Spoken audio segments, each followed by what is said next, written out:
severe scabies and malaria and lice, and it was ubiquitously sprinkled on people who came to the hospital. And she said, it's killing people. And the AMA attacked her in the most vicious way. She was attacked by everything, by Life magazine, Time magazine, U.S. News and World Report, Newsweek, Sports Illustrated, American Garden Club had a national campaign against her. Hillary Goldman, but the most vicious was the American Medical Association, who derided her as a spinster, an angry, bitter spinster, which at that time was a euphemism for lesbian, was trying to get attention for herself, and she was dying at the time of cancer and couldn't defend herself. I'm happy that my uncle, President Kennedy, appointed an independent commission to examine every material fact in Silent Spring and validated everything that she said and vindicated her ultimately before she died.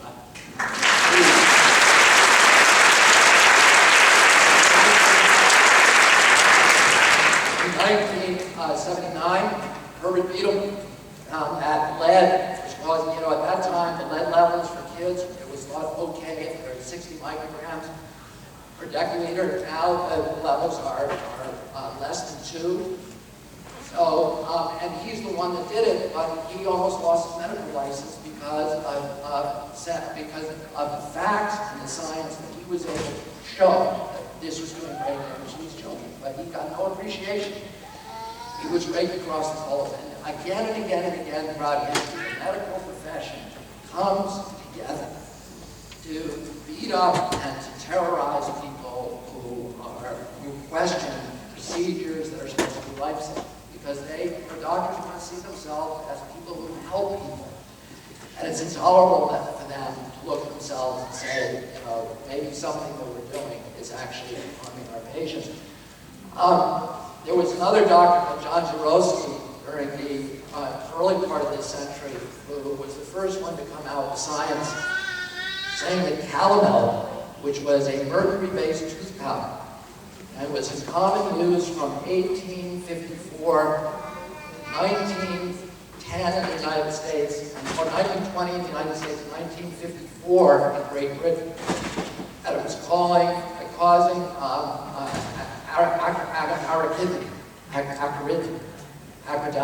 acridina, which is pink disease. I call it pink disease, okay, because I can't pronounce it.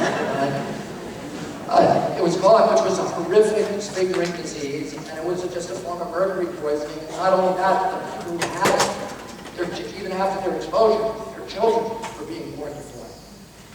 And he said it's from the mercury. And again, he was attacked by the medical profession, and he backed down. And so it took them 30 or 40 years before they finally banned it. But guess what? As soon as they banned it, pink disease disappeared, and it's never been seen again. And my belief is that the same kind of thing is going to happen to autism when they get rid of the mercury and the aluminum in the vaccine.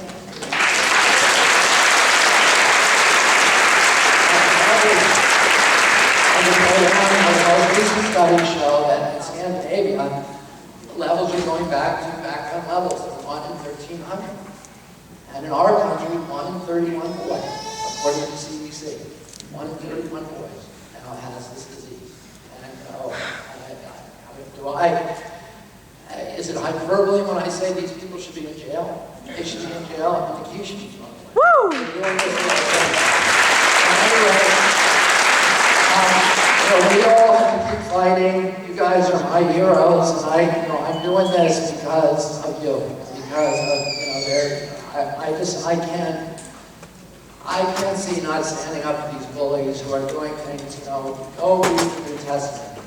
And what Jesus Christ says, which is that anybody who harms a hair of these little children, that it would be better if a millstone was tied around their neck and they were thrown in the deepest part of the ocean, and it would be better yet if they had never been born.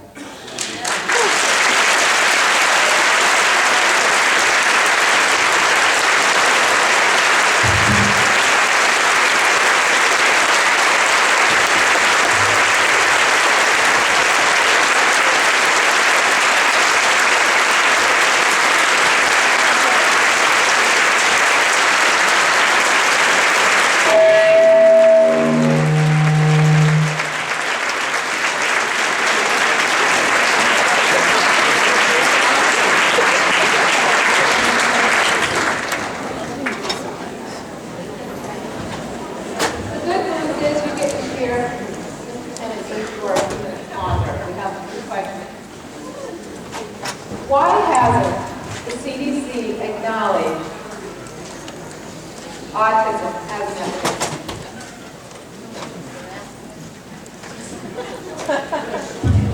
So sorry. I'm really nice until my name's Linda Wessels. I'm a mom and an advocate, and that's my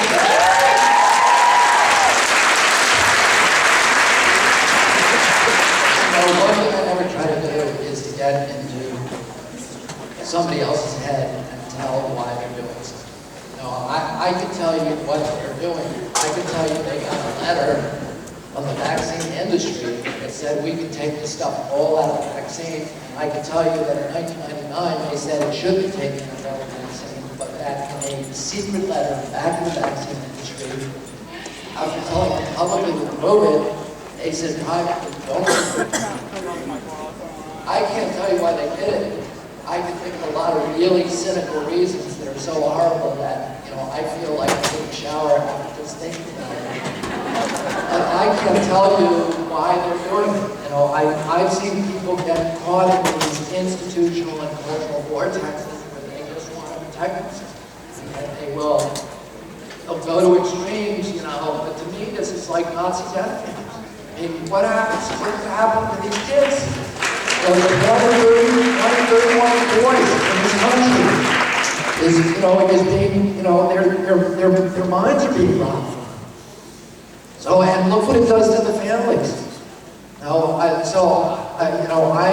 can't tell you why somebody would do something like that. I can't tell you why ordinary Germans participated in the Holocaust. I can't tell you what was going on in their minds, what justifications they used. But I can tell you what the facts are. The facts are they said themselves it should be removed, and then they see that when the vaccine industry told them we want to get it out, they said no, don't do it. Thank you. Are there effective ways for us to advocate for our infected children?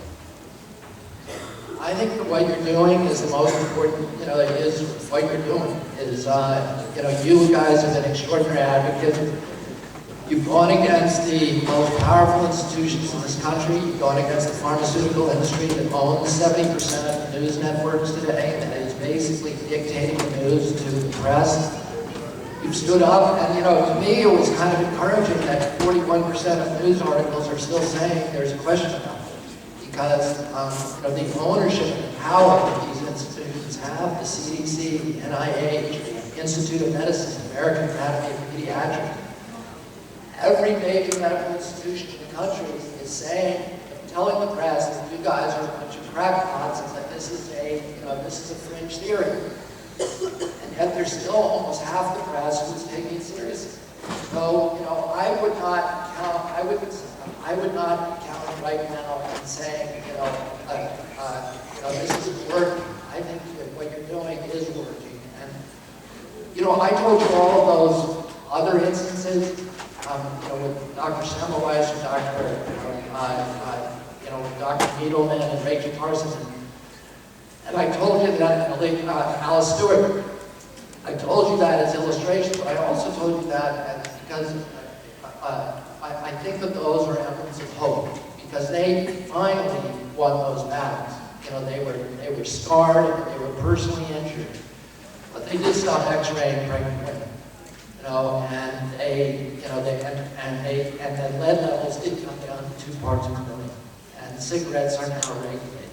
And they got rid of, they started doing sanitary protocols at the hospital. And one of the things, one of these books that I read about the Semmelweis effect, they said that what happens is you need the people who were the generation of the original defenders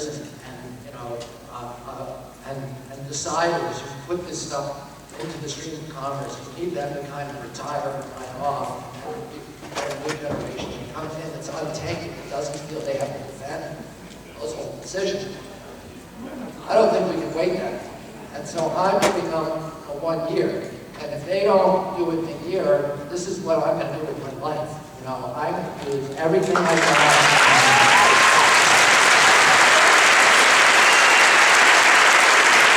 I got if they decide, I'm going to ask that they decide by the end of the summer. And they'll have, let them get it out, but I need them to decide now, and if they don't do it, I'm going to publish that book, and every one of you is going to get a copy. And every health minister of every country on the face of the earth is going to get a copy, and every one of these doctors who are studying the genetics of autism is going to get a copy.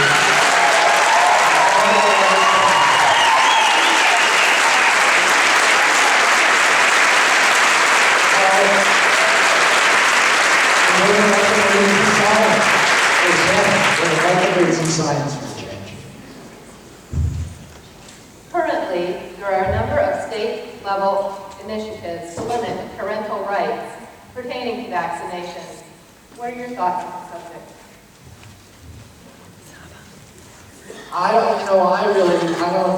That's not an issue that I know enough about to get into.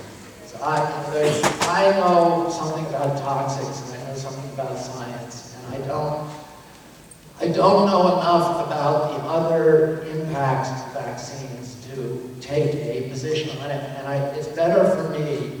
I'm going to be much more effective at this issue if I don't take a position on that stuff.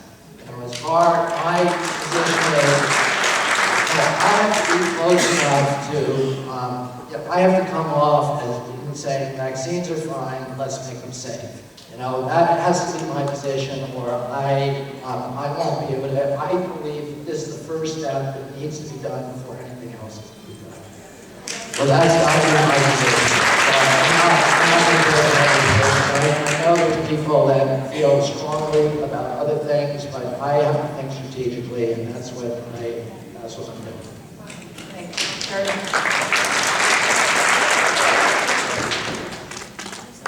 My understanding is we're going to have a small meet and greet.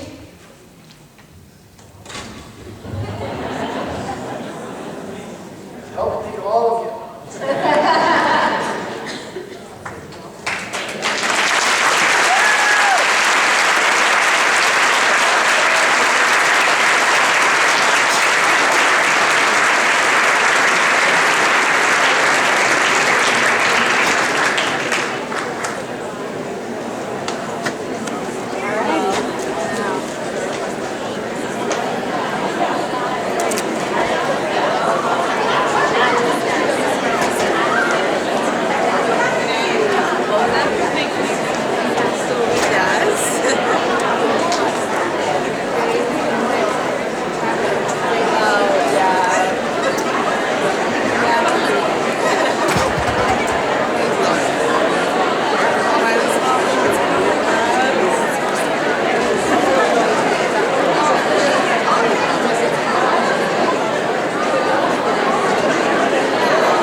Occupational therapy, speech therapy, and developmental. Who in your house has it? Huh?